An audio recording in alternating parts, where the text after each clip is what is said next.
Praise Lord, praise Lord, praise Lord, hallelujah, hallelujah, hallelujah. सबको जय मसीह। परमेश्वर, हमारा परमेश्वर जो सबका परमेश्वर है, सारी सृष्टि का परमेश्वर है, सबका सृजनहार है, वो एक ही है। ये सब जानते हैं। कोई ऐसा धरती का मनुष्य नहीं जो ये कहे कि परमेश्वर बहुत है। वो एक ही है और एक ही रहेगा। हालेलुया।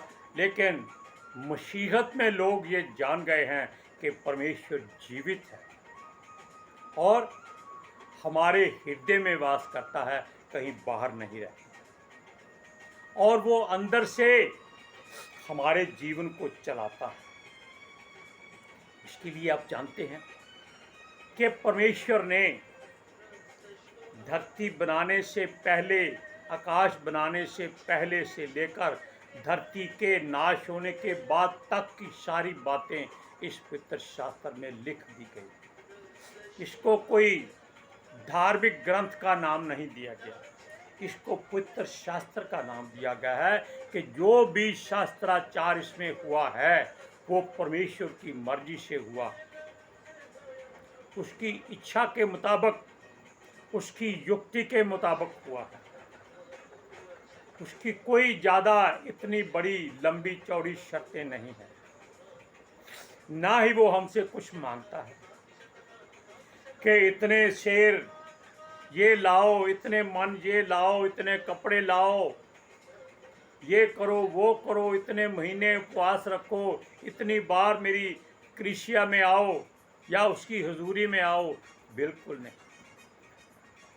ऐसी बातें केवल संसार के लिए, जिनके पास करोड़ों ईश्वर हैं। हालेलुया। आप जानते हैं कि ये करोड़ों कैसे बने? मैं आपको छोटी सी बात बताता हूँ। किसी राजा ने किसी समझदार पुरुष को, जो मसीह था, काम पर रख लिया। हालेलुया। और उसे कहा कि जो वो मेहनताना कहेगा उसको दिया जाए, और उसको सारे राज्य की सेवा करनी। उसने कहा, महाराज ठीक है, हम आपसे कोई धन दौलत नहीं मांगेंगे। राजा बहुत हैरान हुआ कि सारे राज्य की सेवा करनी है, कोई धन दौलत नहीं मांगता, कोई सोना चांदी गहने नहीं मांगता। वो कहता है कि हम केवल आपसे एक छोटी सी विनती करते हैं कि आप दिया सलाई की एक तीली, जिसको बोलते हैं माचिस की तीली, कहता है वो 1 महीने में हर रोज दुगनी करके हमारे अकाउंट में लिखते जाइए। जब वो पूरी हो जाए तो हमें दे दीजिएगा, हमें इसके अलावा और कोई बात नहीं चाहिए। राजा ने सोचा, क्या है, तीलियां हैं माचिस की, कितनी हो जाएंगी? 2, 4, 10, 20, 100 माचिस हो जाएंगी, इसको दे दे। राजा ने सोचा, मुफ्त का नौकर मिल गया है, सेवादार मिल गया है, कराओ। जब पूरा महीना बीत गया तो उसके राजा के संतरियों, मंत्रियों, तंत्रियों ने कहा कि महाराज, अभी केवल 20 दिन हुए हैं और राज्य के कई कमरे भर गए हैं माचिस की तीलियों से, और अभी पता नहीं कितने और भर जाएंगे। वो बहुत हैरान हुआ कि ये कैसे हो सकता है, हमने तो सोचा था ये मुफ्त का नौकर। जब राजा ने पूरा महीना हो गया, उसको बुलाया कि भाई तुझे अब क्या चाहिए? कहता, मैंने जो मांगा था वो मुझे दे दीजिए। अब राज्य के लोग, पूरे राज्य के लोग उसकी तीलियों की गिनती करने लगे। आप जानते हैं वो कितनी बनती हैं? 33,000 करोड़ तीलियां बन जाती हैं। आप इन गिनती करके देख लीजिए, आप 10 दिन से ज़्यादा गिनती नहीं कर सके, क्योंकि रोज वो दुगनी हो जाती। राजा ने उसके सामने नतमस्तक होकर सर झुकाए और क्षमा मांगी। उसके पूछा तू कौन है? उसने कहा मैं उस जीवित परमेश्वर का दास हूँ जिससे मैं चुटकी भर वस्तु मांगता हूँ तो वो ऐसे देता है। और राजा ने लोगों में कहा कि जाओ अपने लिए ऐसा काम करो जो संसार में ऐसा हो जाए, अलग हो जाए। तब लोगों ने अपने ईश्वरों को बनाना शुरू कर दिया। यानी कि उसने कुछ और अच्छी बात कही थी, अकल की बात कही थी, लेकिन लोग मूर्खता में शुरू हो गए। और आज 33,000 करोड़ देवी देवता इस धरती पर, सब के सब माचिस की तीली के सिरे के जैसे, जिसको मर्जी रगड़ दो वो आग जल जाएगी, लेकिन बाद में वो खत्म हो जाएगा। लेकिन उसके बाद वो दुगने और पैदा हो जाते हैं, इस बात को याद रखें। लेकिन हम उस तरफ की बजाय परमेश्वर की ओर मुड़ जाते हैं, क्योंकि परमेश्वर ने जो कुछ कहा है वो कुछ अलग अच्छाई में कहा है कि जो मुझसे मांगोगे मैं हर रोज का तुमको दुगना दूंगा। हालेलुया। क्यों देगा? दुगना भाग। हालेलुया। इसलिए अगर हम परमेश्वर की स्तुति करते हैं, महिमा करते हैं, वड्याई करते हैं, स्तुत करते हैं, उसके नाम को ऊंचा करते हैं, परमेश्वर को ऊंचा नहीं करना, संसार के लोगों की तरह कोई बात नहीं करनी है। उनकी शर्तें इतनी हैं, इतने इतने मोटे ग्रंथ हैं कि उनको आप पढ़ते पढ़ते उम्र बीत जाएगी, वो आप पूरा नहीं पढ़ सकेंगे। लेकिन परमेश्वर ने केवल एक छोटी सी किताब रखी, जिसको आप अगर आराम से पढ़ें, आप महीने में इसको पूरा आराम से पढ़ सकते हैं और आप समझ भी सकते हैं कि परमेश्वर आपसे क्या कहना चाहता है। लेकिन हम फिर और छोटा शब्द कर देते हैं कि परमेश्वर ने मनुष्य को अपना मंदिर कहा और उसमें केवल परमेश्वर की 10 शर्तें हैं और उसका कोई मोल नहीं।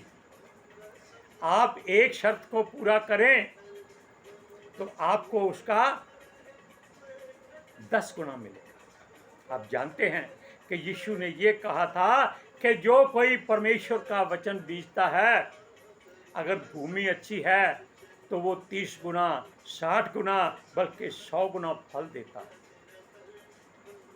अब ये 10 वचन है, 100 गुना फल हो जाता है अगर हम 10 को पूरा कर लें।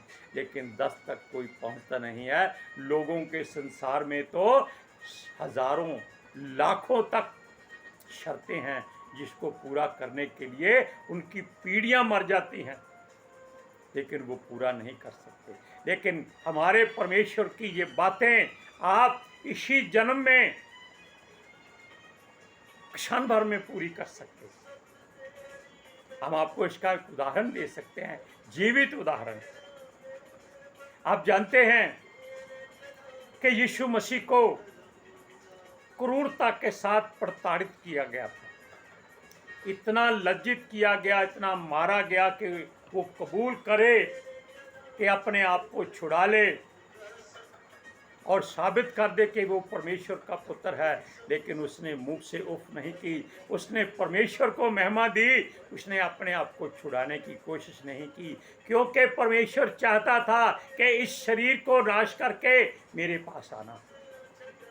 ये नाशवान शरीर है, इसके ऊपर सारे संसार के गुनाहों का बोझ लदा हुआ है। हालेलुया।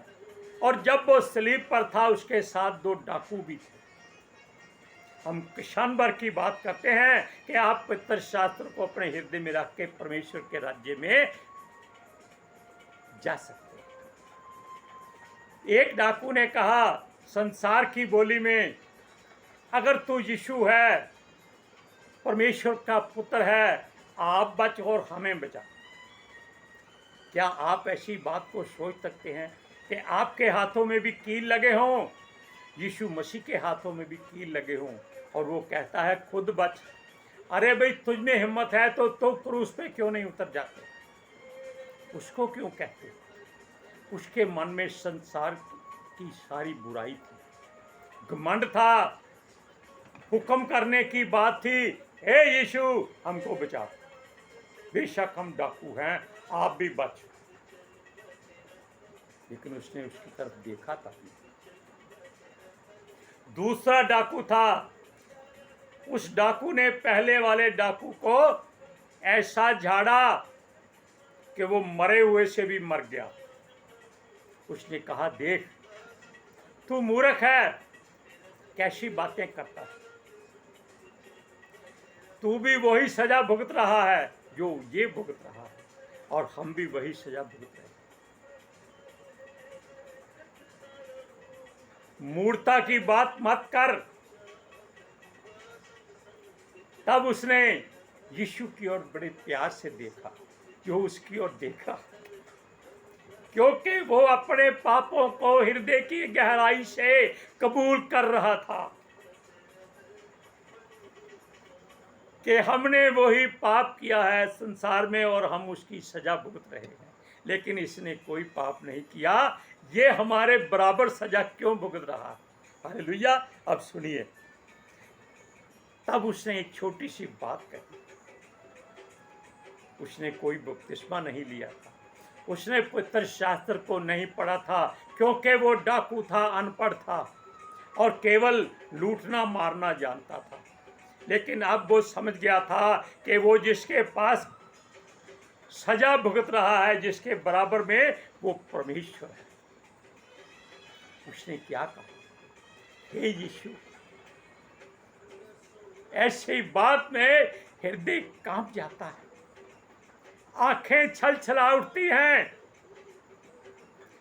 कान खुल जाते हैं। उसने एक छोटा सा शब्द कहा, हे यीशु।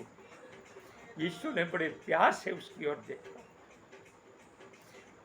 वो क्या कहने वाला है ये वो जानता था। उसने कहा, यीशु, जब तू अपने राज्य में जाए तो मुझे स्मरण करना। उसने ये नहीं कहा कि मुझे छुड़ा या मुझे अपने साथ ले जा, उसने कहा मुझे याद करना। क्या ऐसी बात आप सोच सकते हैं कि क्षण भर में यीशु ने उसको एक बात कह दी, मैं तुझसे सच सच कहता हूं, तू आज ही रात मेरे साथ स्वर्ग में होगा। क्या किया था उसने? क्या उसने पवित्र शास्त्र को पढ़ा था? क्या उसने बपतिस्मा लिया था? नहीं। क्या उसने किसी चर्च को ज्वाइन किया था? नहीं। क्या उसने परमेश्वर की शर्तों को सुना था? नहीं। उसने केवल ये जान लिया कि जो उसके साथ में सलीब पर टंगा हुआ है वो सचमुच परमेश्वर का पुत्र है, क्योंकि उसके चेहरे पर कोई मलाल नहीं वो दिखता था, कोई अफसोस नहीं दिखता था, उसके चेहरे पर शांति थी। इस बात से वो बहुत हैरान था।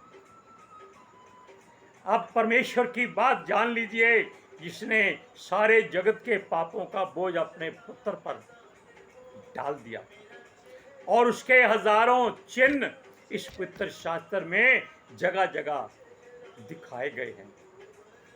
लोग जो इसको ध्यान से पढ़ते हैं उनको याद आ जाता है ये खास बात हर जगह लिखी हुई है कि उसको ताड़ना पड़ेगी, वो मारा पीटा जाएगा, वो जलील किया जाएगा, उसको बुरी तरह से प्रताड़ित किया जाएगा। या उसकी किश्ती के बारे में लिखा है कि वो हवा को रोकेगा, पानी को शांत करेगा, या उसके वस्त्र बांट लिए जाएंगे, उस पर चिट्ठी डाली जाएगी।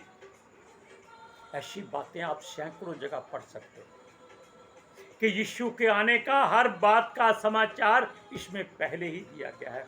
उसके लिए परमेश्वर ने 10 शर्तें रखी मनुष्य जाति के लिए कि अगर वो इन 10 शर्तों को माने तो वो यीशु की तरह उसका लेपालक पुत्र और पुत्री हो जाएगा। हम आपको 10 शर्तें बताते हैं, ये लिखी हुई हैं निर्गमन की पुस्तक 20वां अध्याय में।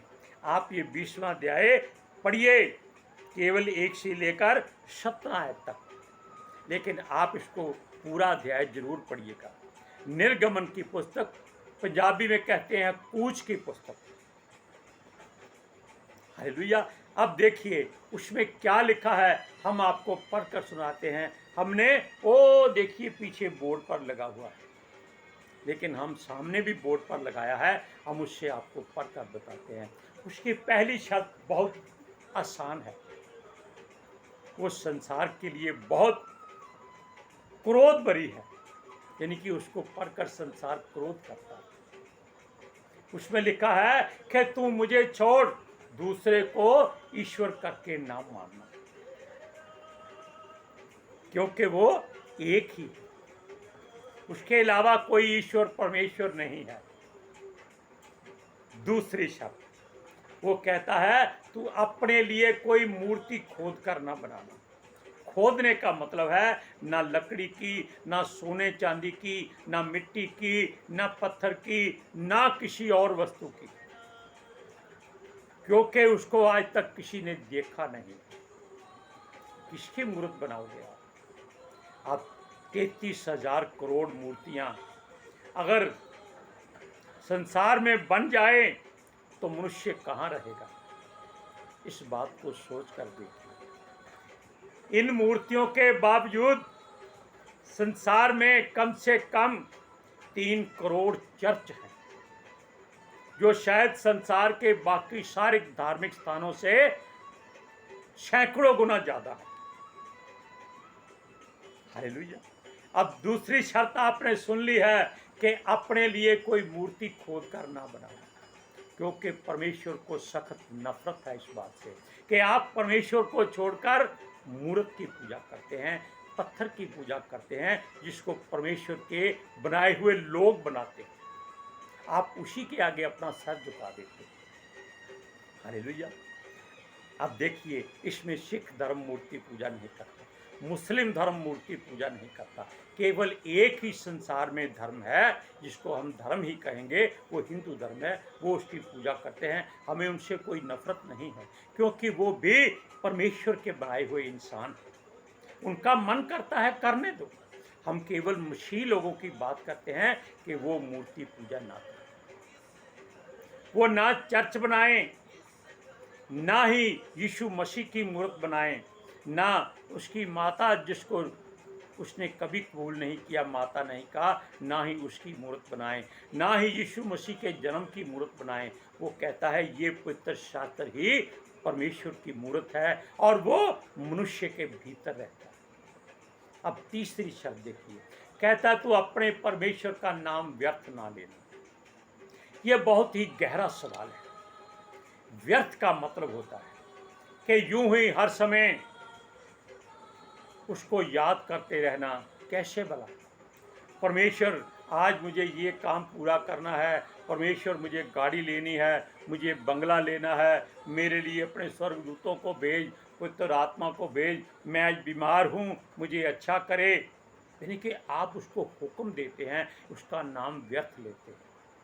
संसार के लोग कई बार केवल आपको परखने के लिए आ जाते हैं, भैया आज हम प्रभु यीशु मसीह को मानते हैं, आप हमारे लिए दुआ कर दो।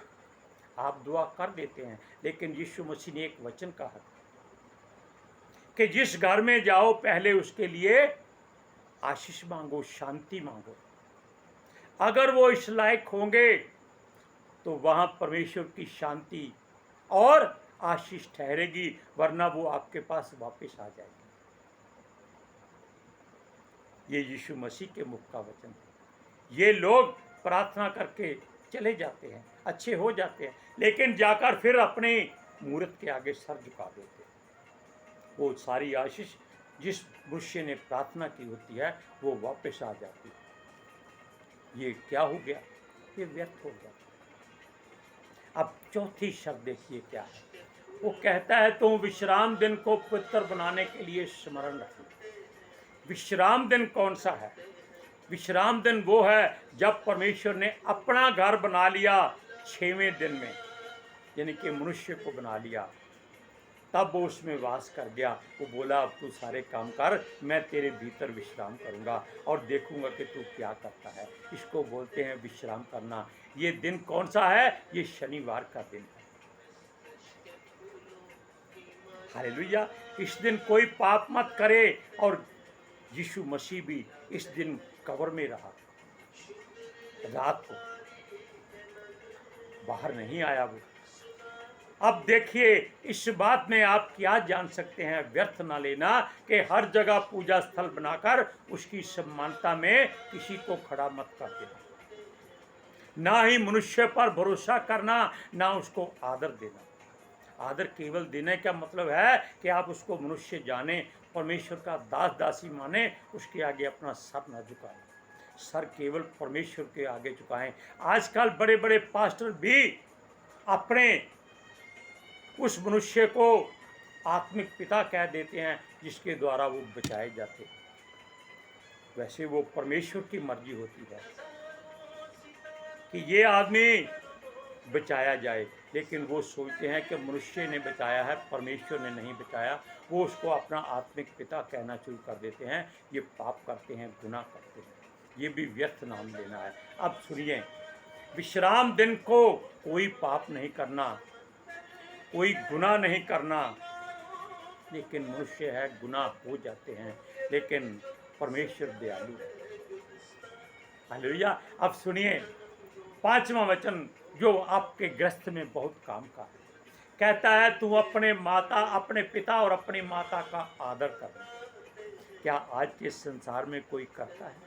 शायद सैकड़ों में 1-2 होंगे, वरना कोई अपने माता पिता को अच्छा समझता ही नहीं। वो कहता है कि ये बोझ हैं, ये बूढ़े हो गए हैं, कौन इनकी सेवा करें? बच्चों की देखभाल करनी है, जिनको अंग्रेजी स्कूलों में पढ़ाना है, क्रिश्चियन स्कूलों में पढ़ाना है। वो बच्चे संस्कार क्या जानेंगे अगर आप अपने माता पिता की सेवा आदर नहीं करेंगे, इसके वचन को पूरा नहीं करेंगे जो परमेश्वर के मुख से निकला है। आप आशीष कैसे पाएंगे? आपके घर में आशीष नहीं आ सकती जब तक आप अपने माता पिता का आदर नहीं करते। वचन में लिखा है कि अगर तेरी माता बूढ़ी हो जाए तो उसको छोड़ना कभी नहीं। बेशक वो चलने फिरने के काबिल ना हो, बोलने सुनने के देखने के लायक ना हो, फिर भी उसकी आदर कदर करना, क्योंकि उसने तुझे जन्म दिया। अब और सुनिए, सबसे बड़ी बात बचाव करने की, कहता तू किसी का खून ना कर, तेरे हाथों से किसी का रक्त ना बहाया जाए, क्योंकि ये खून पवित्र है, ये परमेश्वर की ओर से है। इसी से आपका शरीर चलता है, और इस शरीर में एक हृदय है जिसमें से वो रक्त परमेश्वर को छू करके साफ होता है, आपके बदन में घूमता है, क्योंकि हृदय में परमेश्वर वास करता है। तो कहता है किसी का खून मत करना। अगर कोई तेरा खून बहा दे तो उसका गम ना करना, दुख ना करना, परमेश्वर उसका पलटा लेगा। Hallelujah, praise Lord. अब सुनिए, सबसे बड़ी संसार में चेतावनी, तू व्यभिचार ना करना। व्यभिचार का मतलब होता है तुझे ब्याह के लिए एक स्त्री दे दी गई है, उसके अलावा तू किसी और स्त्री की ओर मत दे।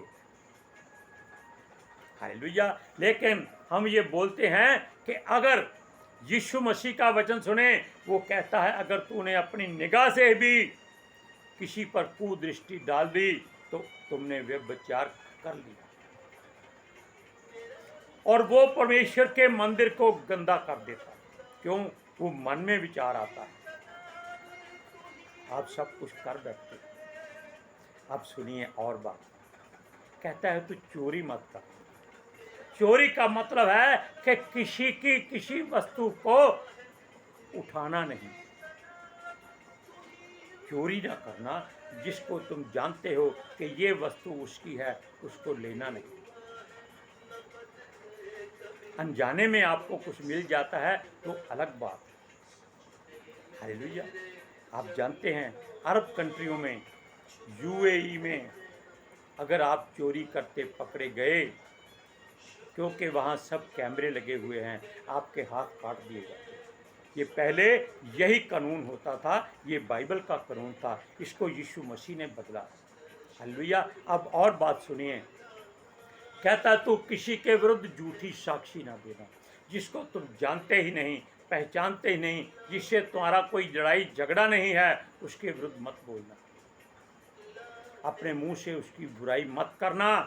अब और सुनिए, कहता तू किसी के घर का लालच ना करना। अगर तेरा घर छोटा है, पड़ोस में कोई गरीब रहता है, तो उसको डरा धमका कर उसका घर मत छीन लेना। अपने खेत की बाढ़ को और बढ़ाकर दूसरे के खेत को अपने में मिलाने की कोशिश मत करना। हालेलुया।